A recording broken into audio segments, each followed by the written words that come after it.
I'm so happy you could join me. I would like to read you a few different books.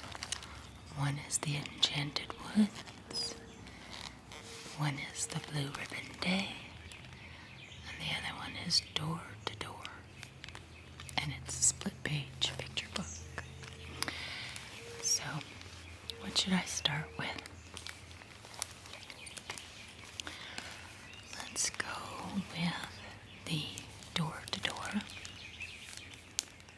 a split page picture book by Maureen Rafi and Bernard Lodge. Yeah, there's plenty of room to sit around the table with me, okay? Have a seat. Okay.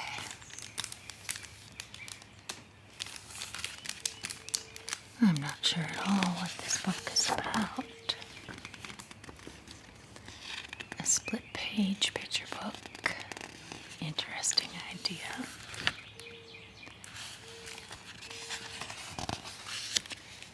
Okay, let's just read and find out, shall we?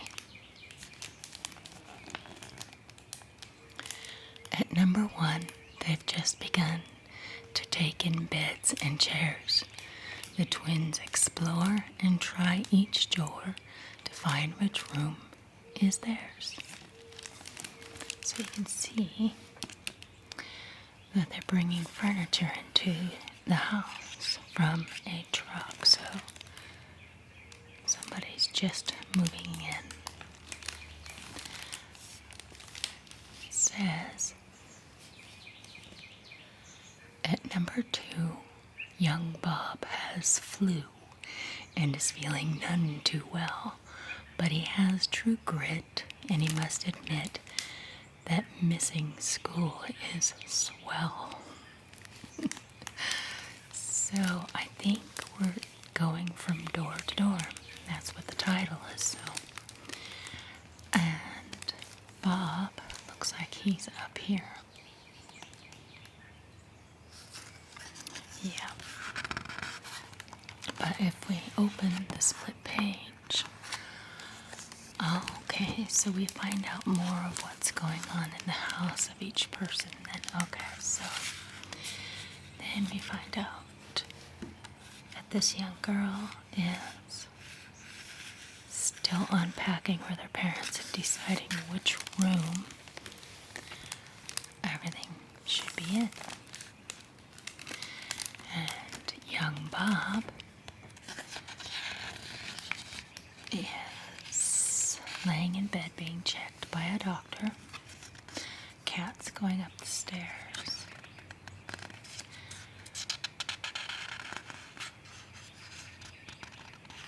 Interesting. Okay, so the split page gives you 2 different looks into the same house.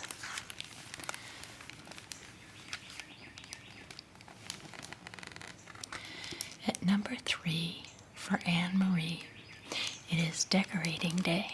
She adores lime green, but Mark is keen on blue or maybe gray.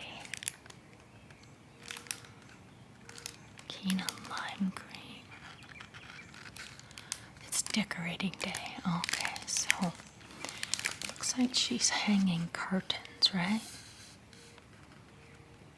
And this man over here is painting.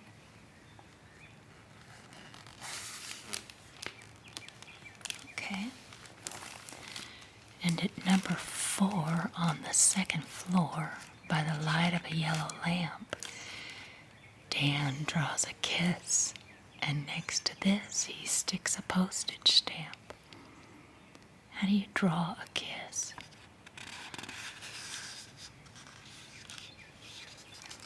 Well, I draw a kiss by putting an X and a hug is an O. I don't know how else to draw a kiss, but he's writing a letter. Ooh, I bet you that's his sweetheart. Okay. So if we look inside the house, okay, so we're getting a look at the outside first, then the inside. number 3 for Anne Marie. It's decorating day. Okay, so she likes lime green. Actually, that looks like yellow to me. But there's some lime green on the tablecloth. Mark is keen on blue, so his room has blue being painted on the walls. Alright. At number 4, on the second floor, by the light of a yellow lamp, Dan draws a kiss. Okay, so we see that him actually licking the envelope, and this is what's going on inside. He's got Mom, and it looks like his sister and his grandmother are all sitting together making a quilt. How interesting to see the outside of the house and then the inside. His dad's outside trimming the bushes. That's cute. That's really cute.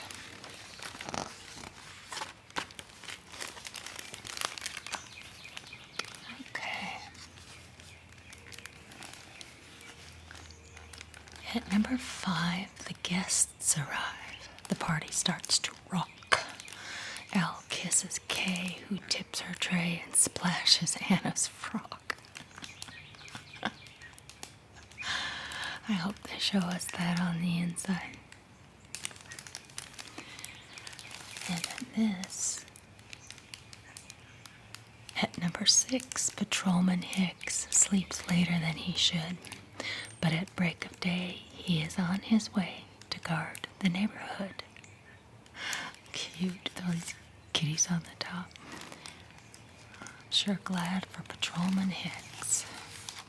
Let's get to the middle and see what's going on inside those houses.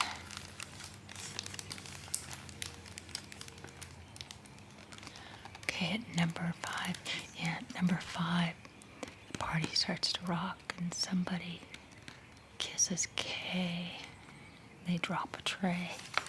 You can see.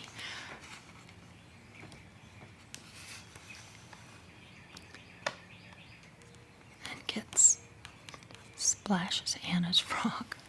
That's cute. All the different stages of the party going on here.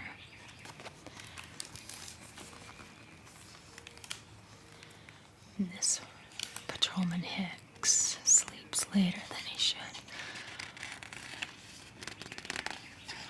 Well, baby's awake in the upstairs. And it looks like his other son is sleeping. His wife is still sleeping. I'm sure he gets up in time.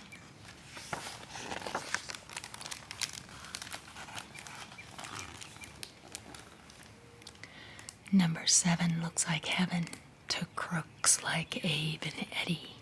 They have light feet, but on the street, Patrolman Hicks is ready. So we have a thief going in the window here.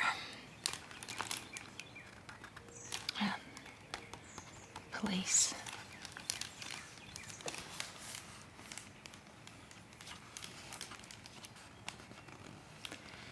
At number 8, dogs lie in wait as mailman Joe comes by.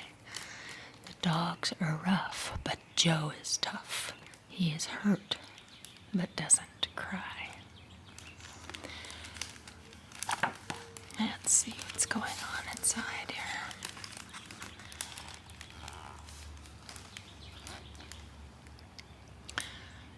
So there's... Is that the thief? No, this is the thief because the police has him going into handcuffs. Bad man stealing stuff from other people. Scaring the living daylights out of people.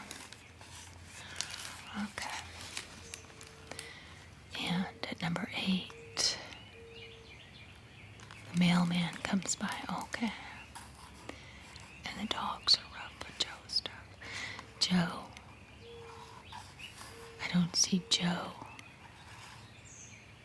The dogs are rough, but Joe is tough. Who's Joe? Oh, this must be Joe because he's got a bandage on his ankle. Let's see. Okay.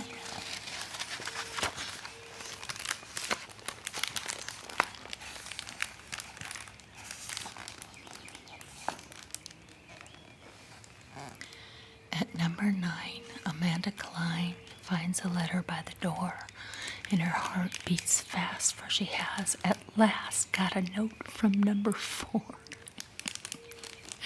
Remember back on number 4, the young man who was writing the note. Okay, so this is Amanda. She's the happy recipient of that. Now, I turned too soon. That's not supposed to be looking at the inside.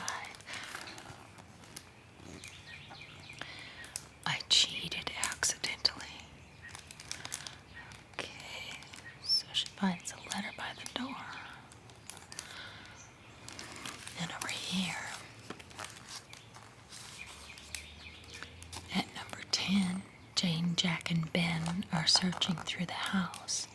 It is lost once more, as was before, Jane's crafty pet white mouse. There it is. Right there. Let's get a look at the inside of the house now.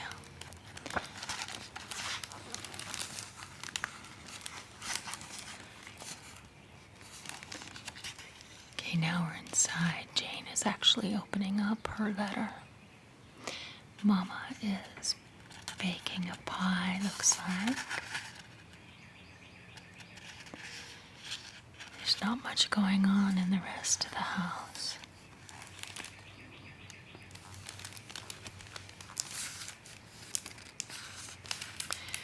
And the lost mouse is up here on the dresser. A little girl is crying. Probably sad. Good thing the cat didn't get the mouse. Cats don't know a pet mouse from a regular mouse. They'll just try to catch and play with whatever mouse there is.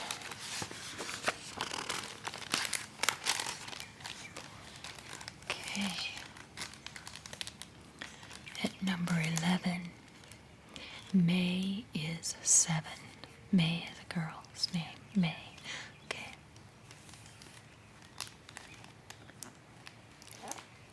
Blowing up balloons. There is chocolate cake and the jelly shake attacked by 20 spoons. That sounds like a birthday party because May just turned 7. But it's winter here because there's all this snow. Okay. Stars are hung and carols sung at number 12 today. In the snow outside, the twins both ride, bringing gifts upon their sleigh. Okay. Let's look inside.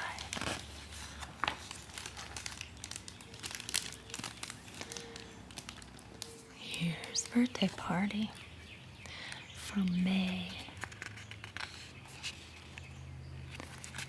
I see the cat's upstairs. There's some presents on the bed. Oh, she's on the potty. That's too funny.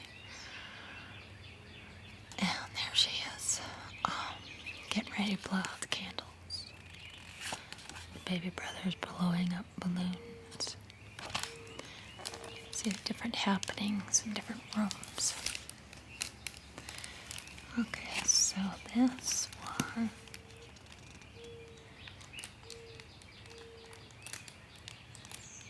They actually have Santa Claus sitting by a fire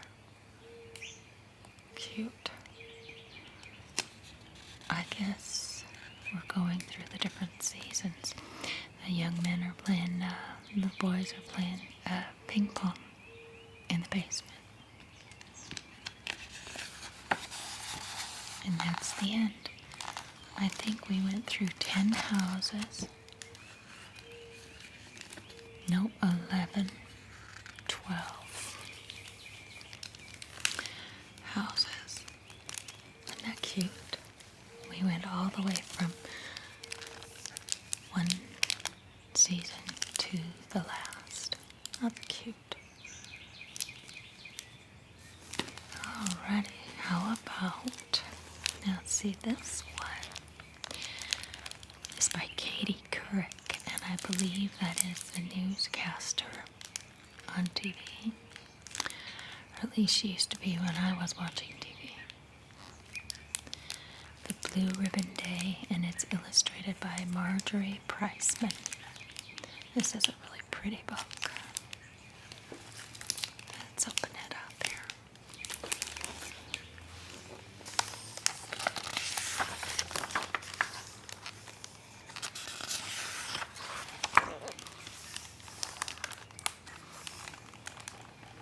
There's the introduction.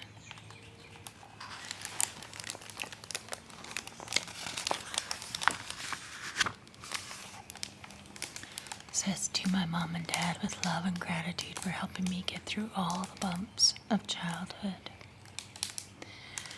And there's a message from the author, Katie Couric. She says, dear readers, growing up can be fraught with emotional landmines, with great accomplishments and sometimes even greater disappointments. We'd all like to be good at everything. We certainly want that for our children. But learning to cope with disappointment is an important lesson not only in childhood but in life.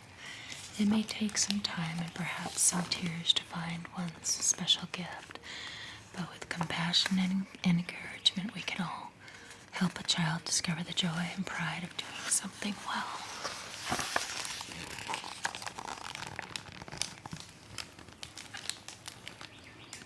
Tryouts for soccer tomorrow at 4. That's what that sign says on the door of the school. Ellie McSnelly and Carrie O'Toole raced down the hall of Brookhaven School. They stopped when they saw a big sign on the door that read, tryouts for soccer tomorrow at 4.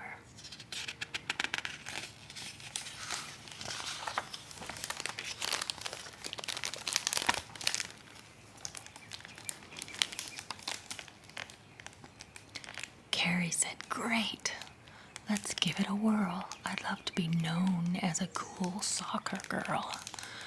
Our skill and our speed are now terribly needed. We'll beat 'em, we'll bust 'em, we'll be undefeated. Saturday came and the sky was bright blue. Carrie hardly could wait to show what she could do. When the clock struck 1:30, she screamed, Mom, I'll see ya. I'm heading to tryouts to be the next Mia.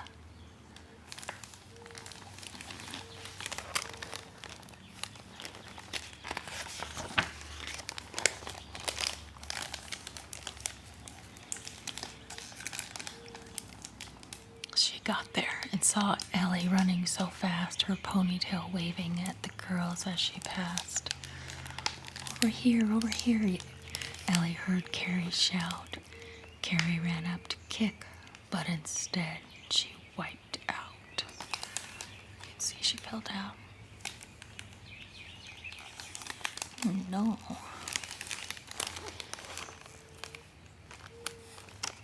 Carrie fell down.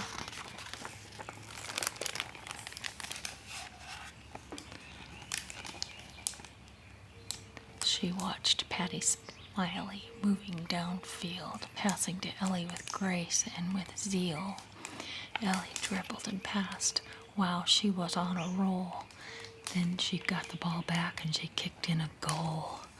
And so practice went for the rest of the hour. Ellie said that was fun, but I sure need a shower. Carrie said, when it comes to this game, Elle, you rule. I'll see you on Monday. And Ellie said, cool. There's the coach. soccer.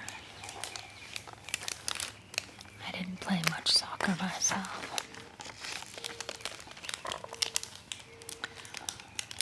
Okay, here is the list of all of the people who made the team.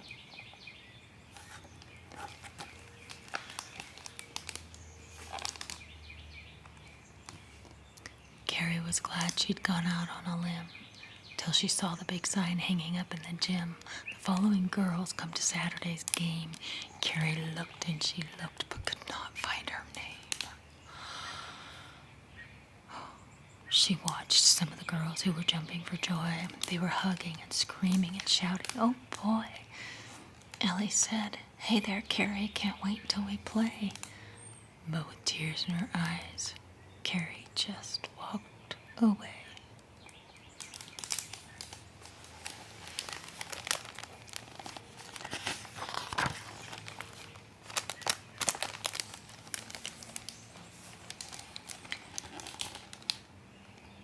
Ellie followed her out and said, "Please, Carrie, wait.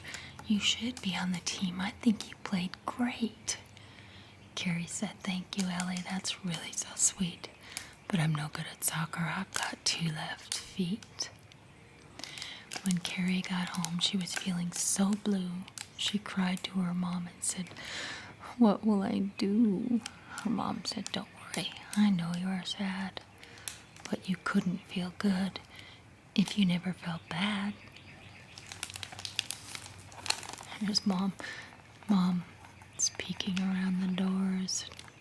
Carrie goes upstairs sad. Oh, so sad.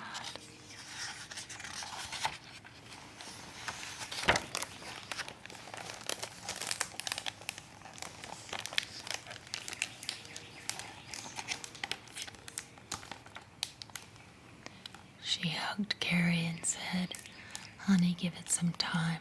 We're all good at something. You'll have your chance to shine. Everybody's a star, a brilliant creation. The trouble is finding the right constellation." Oh, Mama looks so nice. Doesn't she look so loving?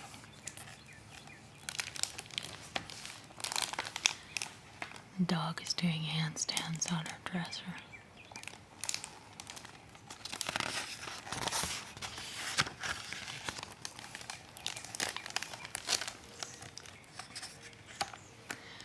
Carrie thought that she'd try to take those words to heart. The next day she was ready to make a new start, and it turned out that she'd picked a very good day. The school science fair was just 1 week away. Her lab partner, Laszlo, said, "Let's have some fun. You've always said 2 heads are better than 1. Carrie took just a minute to think it all through and said, "There is a project I've been wanting to do." She looks like she's looking at him with googly eyes. Yeah, in science class, you can see the kids are goofing around. He's got a frog over his head.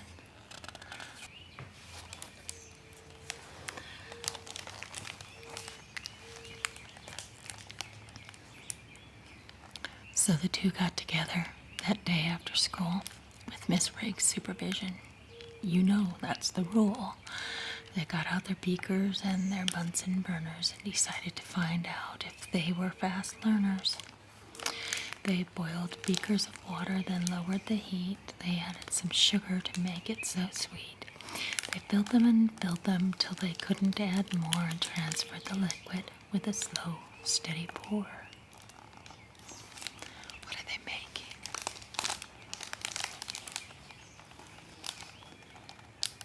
They added food coloring to give it some flair, then put popsicle sticks in the cups with great care. Then they waited a week to see what would appear. Could they enter this project? It soon would be clear.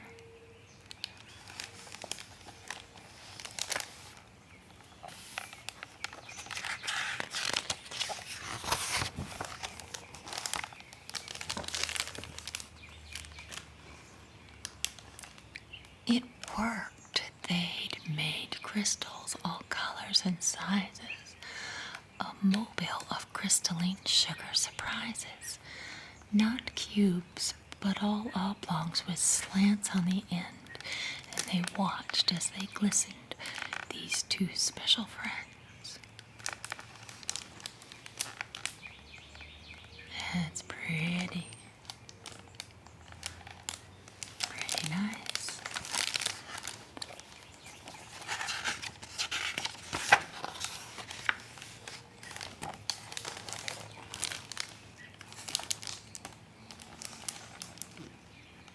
They submitted their project, one of 23, and the next day the whole school was invited to see all the budding young scientists and what they could do. And on Carrie and Laszlo's was a ribbon so blue. Here's one who has you can't really tell what he's doing as a science experiment there. This person's got, I can't even tell what all this one looks like. They've made electricity by a hamster going around on a wheel. It's hard to say what those other ones are.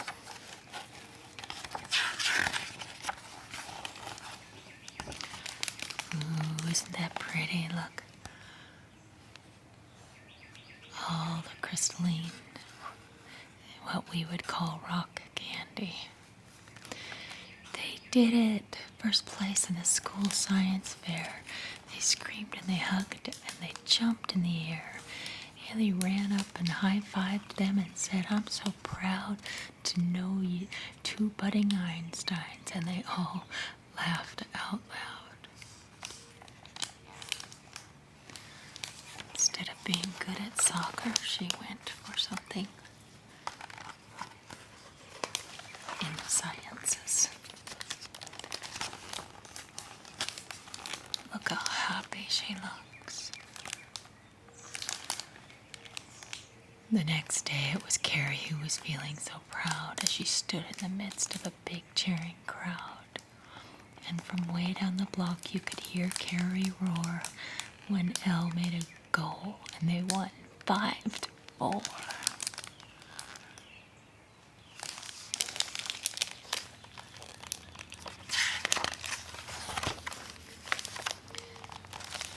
That was the end.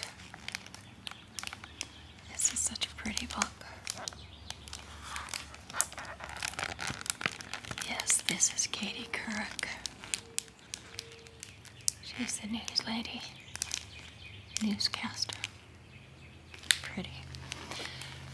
All right, let me see if we have time for the last one.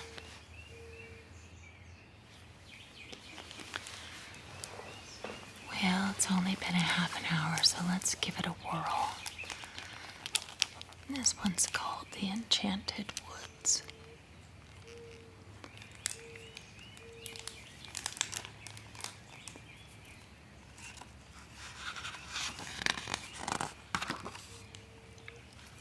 By Jen Bryant, illustrated by James Brown. This is kind of a longer book. I'm not going to read fast, but I'm going to read faster. You look at the picture and I'll get the story. The afternoon sun spilled yellow ribbons between the trees and warmed the shoulders of the two children who had wandered off the trail to pick blackberries. Once in a while they stopped to watch the rabbits crouch below the thicket, or to let a painted turtle pass, or to investigate a nest of busy ants. "It's getting late," Tara told her younger brother, who was busy licking the tart juice from his lips. "We'd better head home." Thomas plucked a handful of berries and popped them into his mouth. "Okay," he said, "but let's come back tomorrow." They gathered their baskets and began to walk toward the trail they had followed from their backyard. But after a few moments, the narrow path disappeared. Uh-oh.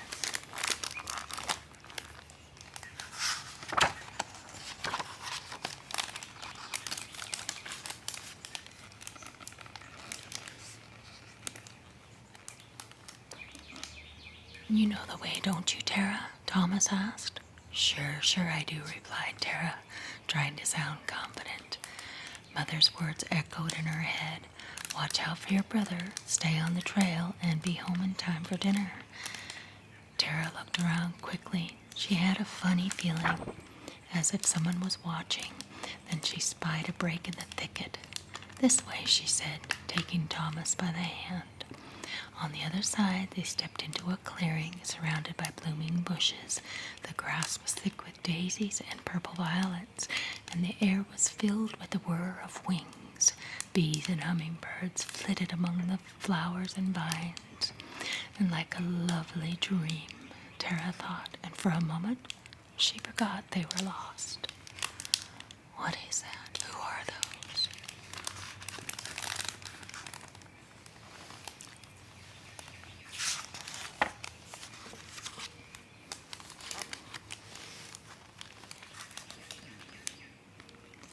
What's that sound? Asked Thomas. Tara listened. Somewhere close by, something was rustling and scraping. Tara walked slowly to the edge of the clearing. She pushed back a honeysuckle branch and saw, squatting on a mossy log, a most unusual creature. His body was smaller than a dog's, and he was dressed head to toe in a soft brown suit. His large ears stuck out of his hat, pointing toward the sky, and his dark eyes twinkled like a pair of polished stones. When the creature saw them, he slid down from the log, and to Tara and Thomas's amazement, came skipping and hopping, sashaying and shuffling, whirling and twirling to greet them. Cute.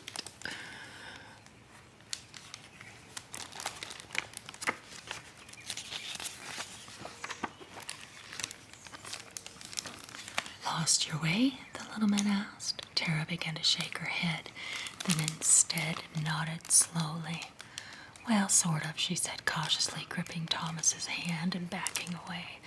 Well then, cheer up, cheered the little man. In losing your usual way, you have found the enchanted woods. My name is Root. I'm the guardian elf of Oak Hill and the fairy's most trusted advisor. Root removed his hat and made a slow bow. Enchanted woods? Fairies? Tara was not sure. She had never heard of such a place before. I thought I saw a fairy when we were picking berries, said Thomas, who was not at all afraid. She was small and green and had wings like a dragonfly. That would be Glimmer, explained Root. She has no doubt flown off to tell the others of your arrival. You see, we have not had children here for many years. The fairies will be so pleased. Tara's eyes narrowed as she looked up into the branches, expecting them. She walked slowly around two giant trunks. She lifted a stone. Well, I don't see any fairies, she said, shaking her head. Ah, but they see you, whispered Root. Fairies are everywhere in the enchanted woods, and remember, they may change themselves into animals, flowers, birds, insects, and even trees.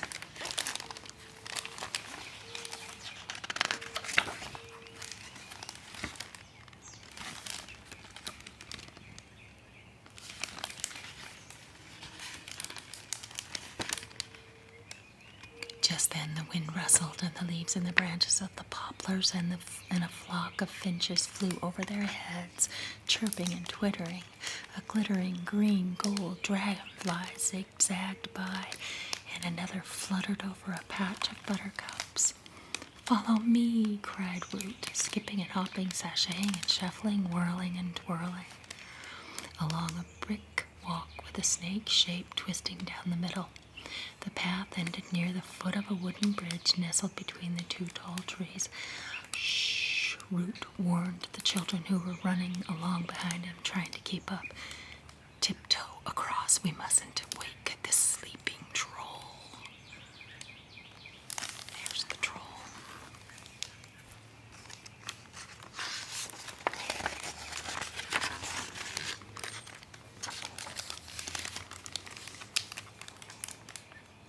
On the other side, a circle of trees surrounded a wooden pole.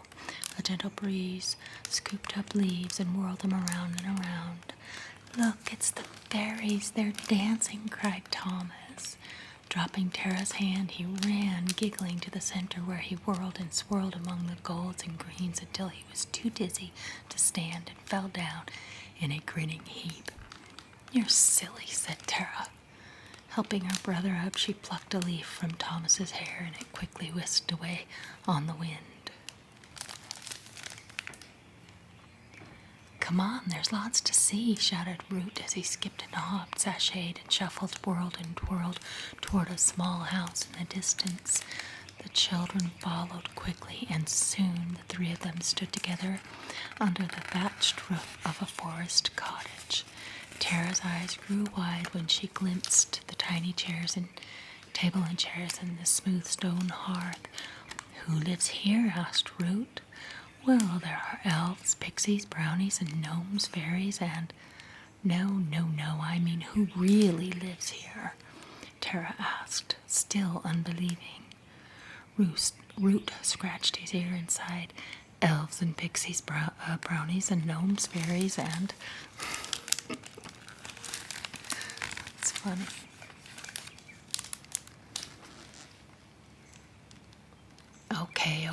Okay, Tara exclaimed, checking carefully under the chairs and into the corners for signs of enchanted creatures. Hey, Tara, look at me, called Thomas from the other side of the table. He sat in one of the tiny chairs, wiping a wide stripe of chocolate from his chin. Where did you get that? Tara inquired, inspecting her brother's hands and sweet, streaked face. I was just sitting here wishing I had something good to eat, and then just like that, I did. Tara looked hard at Thomas. You brought that in your pocket, didn't you? Thomas said nothing, but continued to lick chocolate from his hands. Tara looked at Root, who merely shrugged and winked. That's cute. See, she's got a fairy or a gnome or something on her back.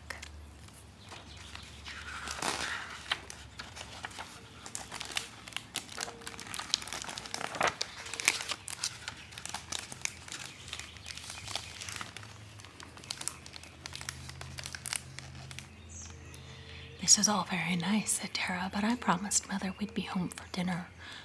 Root straightened his cap. Then we'd best move along, he said, and together they skipped and hopped, sashayed and shuffled, whirled and twirled out of the fairy cottage and onto a long ramp.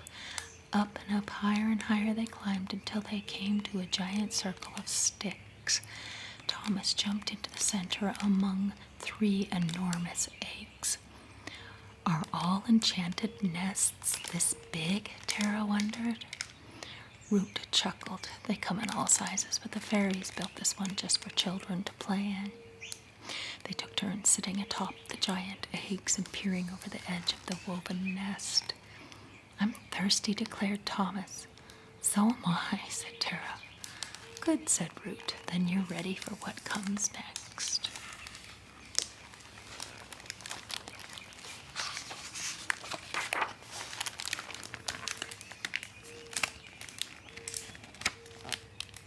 He sashayed ahead and waited for them beside a squatting frog. Repeat after me, Root said. Water run, water flow, water come, water go. The children repeated, water run, water flow, water come, water go. A stream of cool, clean water bubbled and gurgled from the pump. They took turns, pausing to watch the silvery current splash into an old trough, then finger its way over a small hill of stones and odd-shaped blocks. A fish! I see a fish, cried Thomas, wading into the shallow water. A cloud of dragonflies hovered over the trough. A bird called. Another answered. A squirrel skittered shyly by. Root smiled. The fairies are pleased you're here. Tara splashed her hand in the water. Yes, but you promised we'd... I know, Root interrupted. Home for dinner. I didn't forget.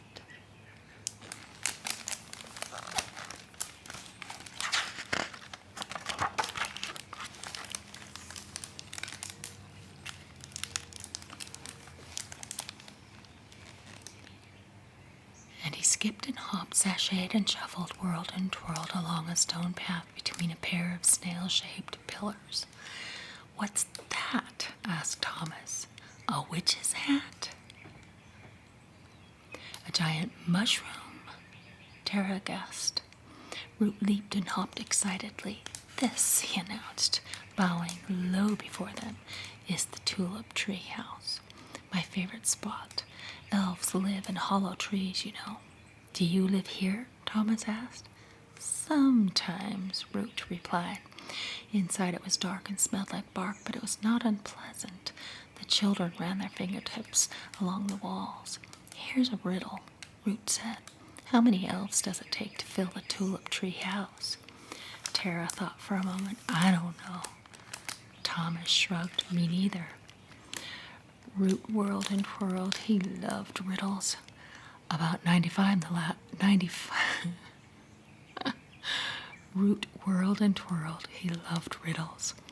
"About 95 the last time we tried, but then it rained, and we fit 96. Our ears shrink a little when they're wet." That's so cute.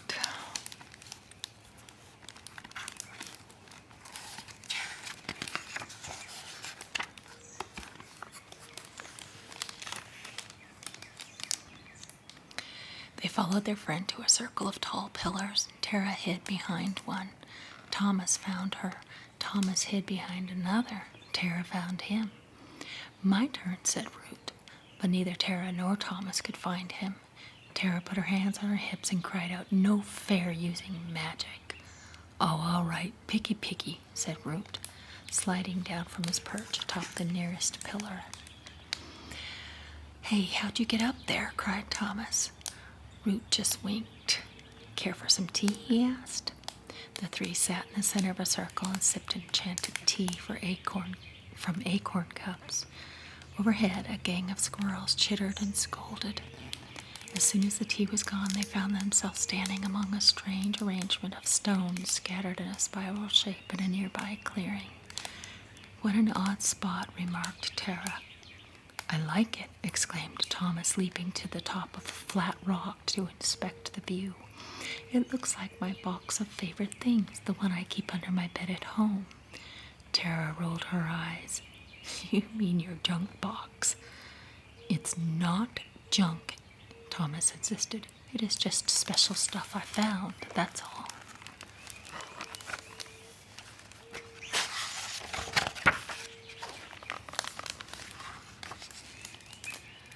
Root scooted under a large arch and twirled over the top of another.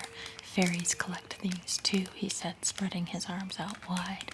"They have gathered these story stones from all over Oak Hill. Each one has its own tale to tell." Root pointed to a smooth round boulder. "That one will tell you all the secrets of water, how it flows, carries fish, how when it freezes children skate on the ice, and when the ice melts how it feeds the trees and flowers and glistens like silver in the sun." "Tell us about this one," demanded Thomas, jumping over to a piece of slate shaped like a table. "Once there were two wonderful children who wandered into the enchanted woods," said Root, somewhat sadly. "They met a special friend who wanted them to stay, but he promised to help get them home in time for dinner," added Tara. Thomas frowned. "Is there more to see?" Root nodded. He skipped and did a slow sashay. They followed a path through a thicket of bright blooming bushes and came to a patch of mossy ground. "A face!" Thomas exclaimed, looking down. Tara placed around the small mounds that pushed up from the dirt. "I think it's a man. A big green man," she said, and reached down to tickle his nose. A sudden breeze scuttled leaves across the clearing. Bees flew out of the bushes. "Bless you," said Root to the green man.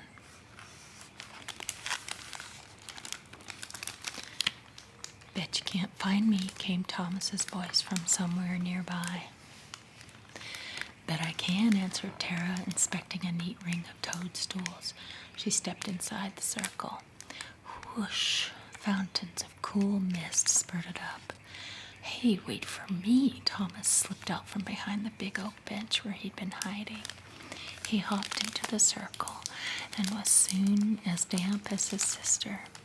When the water stopped, they skipped and hopped, sashayed and shuffled, whirled and twirled along a flat stone path until they were dry. Glancing down, they noticed the stones made a swirling pattern. Like a puzzle for our feet, said Thomas, and he and Tara began to follow it. They were so busy trying to find the end, they didn't notice that Root had disappeared.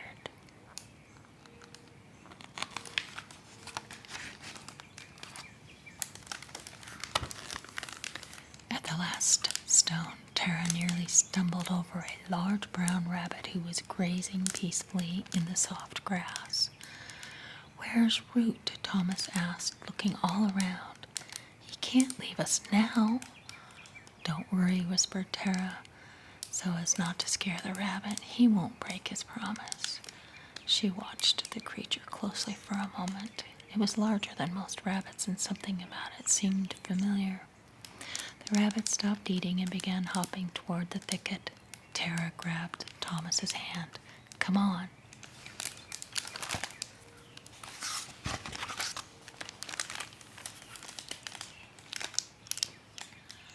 A narrow path led them through thick brush. Sure enough, on the opposite side, the thicket opened up to a view they all knew well. I told you he wouldn't break his promise, said Tara to Thomas, who was already running past the swing set toward their house. Tara stood still for a moment. A blue-green dragonfly fluttered by. A flock of finches twittered loudly in a tree. The rabbit sat below a berry bush, twitching his pointed ears. He winked, then disappeared. And that's the end.